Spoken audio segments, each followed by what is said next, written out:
Gente, nessa primeira semana de campanha eleitoral, nos primeiros dias, né, porque tudo começou no domingo, cada candidato, acabamos de tratar isso aqui, além de explorar as fraquezas dos seus adversários, como a gente está vendo ali nas investigações de corrupção, tanto de Lulinha quanto do Dark Horse, mas eles também estão buscando, de um jeito ou de outro, e colocando as suas propostas, as propostas das suas chapas ou dos seus partidos para fazer essa comunicação com o eleitor. A gente acabou de trazer aqui o presidente Lula apostando no discurso da soberania nacional, dizendo que o Brasil precisa enriquecer urânio para fins pacíficos. Flávio Bolsonaro, que hoje não teve agenda, mas tem forçado bastante o debate sobre a segurança pública no Brasil e colocado temas, por exemplo, como a redução da maioridade penal.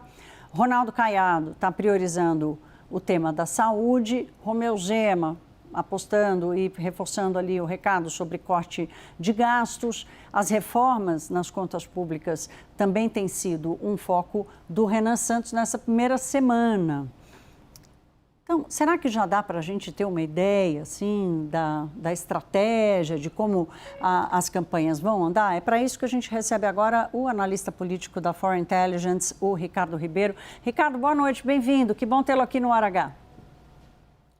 Boa noite, Thaís. Obrigado pelo convite. Um prazer estar aqui com vocês. Que bom. Vamos lá. Ricardo, você consegue já fazer um desenhinho das casinhas que vão se formando aí em torno das campanhas?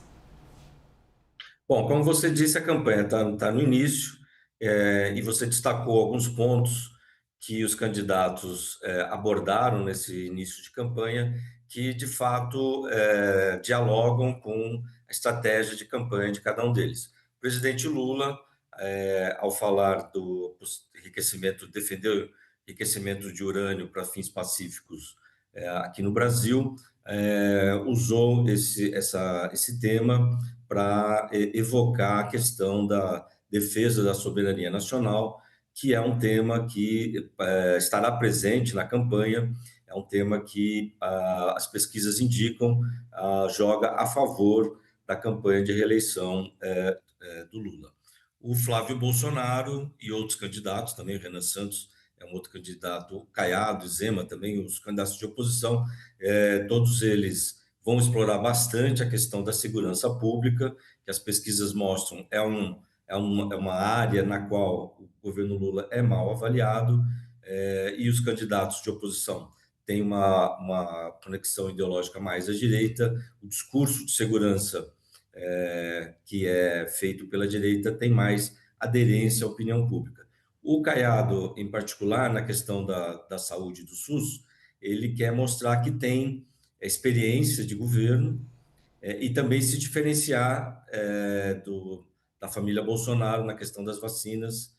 Tanto é que trouxe até o ex-ministro da Saúde, Mandetta, para auxiliá-lo. Então, está tudo mais ou menos dentro da estratégia, realmente, que os candidatos vão utilizar durante a campanha.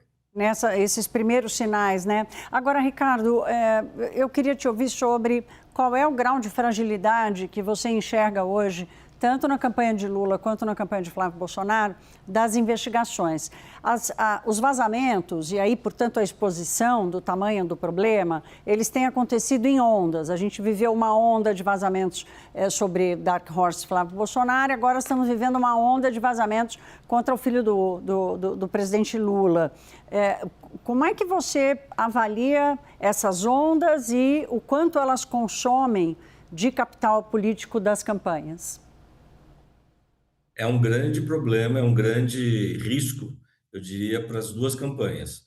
O Flávio Bolsonaro teve uma exposição negativa muito forte por causa do vazamento daquele áudio no qual ele conversava com Vorcaro a respeito do financiamento do filme sobre o ex-presidente Jair Bolsonaro. Ali foi um momento de queda do Flávio Bolsonaro nas pesquisas,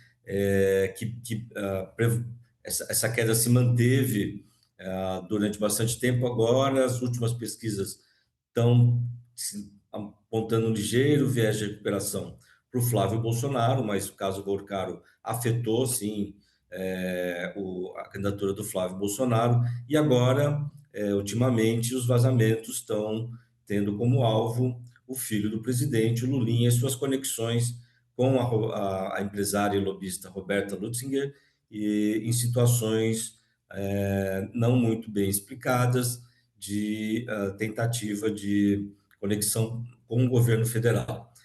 E é um grande problema para o Lula, porque reativa no eleitorado as lembranças dos grandes escândalos de corrupção que envolveram o PT em governos anteriores. No passado, né? E, Ricardo, só para terminar, não posso deixar de lhe ouvir sobre como é que você está avaliando até aqui o trabalho do Tribunal Superior Eleitoral. A briga nem começou ainda, apesar da gente já ter assistido a uma avalanche de pedidos de processos e tal, mas o TSE, por exemplo, ainda não conseguiu se acertar sobre o uso da inteligência artificial, que é um mecanismo que está aí, é uma ferramenta que está aí, que vai ser utilizada.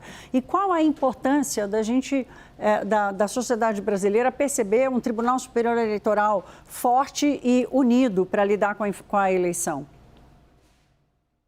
É muito importante, do ponto de vista institucional, que o eleitorado confie no trabalho do TSE. De fato, o TSE, em relação a essa decisão a respeito do uso de inteligência artificial, está atrasado.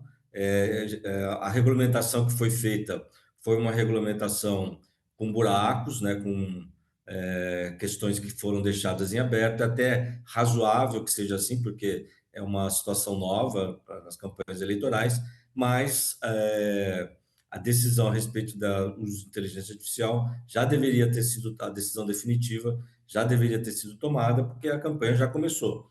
Daqui uma semana, mais ou menos, começa o horário propaganda eleitoral, rádio e televisão. É provável que até lá essa questão da inteligência artificial já tenha sido solucionada. Eu acho também, eu vi mais cedo na reportagem sobre o Pablo Marçal, que até lá também a candidatura do Pablo Marçal será impugnada pelo TSE. Essa é uma quase certeza absoluta que ele não continuará até o final na disputa presidencial. Ricardo Ribeiro, analista político da Foreign Intelligence. Meu caro, muito obrigada pela sua presença aqui. Volte mais ao Hora H, vamos precisar da sua ajuda nessa passagem da eleição. Boa noite. Boa noite, obrigado pelo convite, estou à disposição.